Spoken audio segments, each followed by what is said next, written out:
சிறுமைப்பட்டவளே, பெருங்காற்றில் அடிபட்டவளே, பெருங்காற்றில் அடிபட்டவளே, தேற்றரவட்டவளே. இந்த 3 விஷயத்தையும் மைண்ட்ல வச்சுக்கோ. முதல்ல யாரு?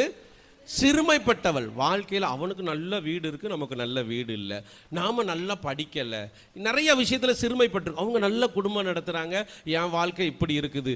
இவனுக்கு நல்ல வேலை இருக்கு, எனக்கு கிடைக்கல. இவன் நல்ல கார் வாங்கி செட்டில் ஆயிட்டான்.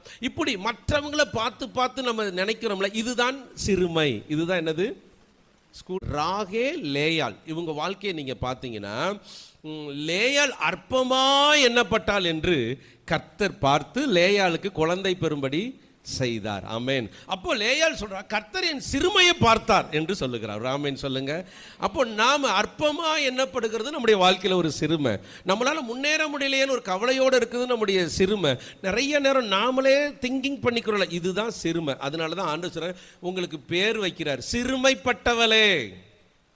சிறுமைப்பட்டவர்களாம் ஒரு அல்லேலூயா சொல்லுங்க வைப்போம். நானும் சொல்லிக்கிறேன் அல்லேலூயா. நான் தான் ஆண்டவரே, நான் தான் ஆண்டவரே, சிறுமைப்பட்டவள் நான் தான். அல்லேலூயா. சிறுமைப்பட்டவளே அப்படின்னு கூப்பிட்டா, ஆண்டவரே நான் தான் ஆண்டவரே, என் சிறுமையை நீங்க கண்ணோக்கி பார்த்துட்டீங்க. அடுத்து என்னமா போட்டிருக்கு? பெருங்காற்றில் அடிபட்டவளே. பெருங்காற்றில் அடிக்கப்பட்டவளே. பயங்கரமா காத்து அடிக்குது, துணி துவைச்சு காய போட்டிருக்கீங்க, என்ன பண்ணுவீங்க? ஓட்டெல்லாம் கலட்டிடுவீங்களா? என்ன சொல்ல வரீங்க? ஓடிடுவீங்க. ஓடி போய் அந்த துணிகள் எல்லாம் காப்பாத்துவீங்க. ஏன் பெருங்காற்று வந்தோன்னு ஓடுறீங்க? நீங்க போட்ட இடத்துல துணி இருக்காது, பக்கத்து வீட்டு மாடிக்கு போயிடும். அதனால தான் இப்போ நம்ம பெருங்காற்றில் அடிக்கப்பட்டது போல, நான் எங்கே இருக்கிறேன்னு எனக்கே தெரியல பாஸ்டர். போன மாதம் அங்கே இருந்தேன், இந்த மாதம் இங்கே இருக்கேன், நேற்றுக்கு இப்படி இருந்தேன், இன்னைக்கு இப்படி இருக்கிறேன்.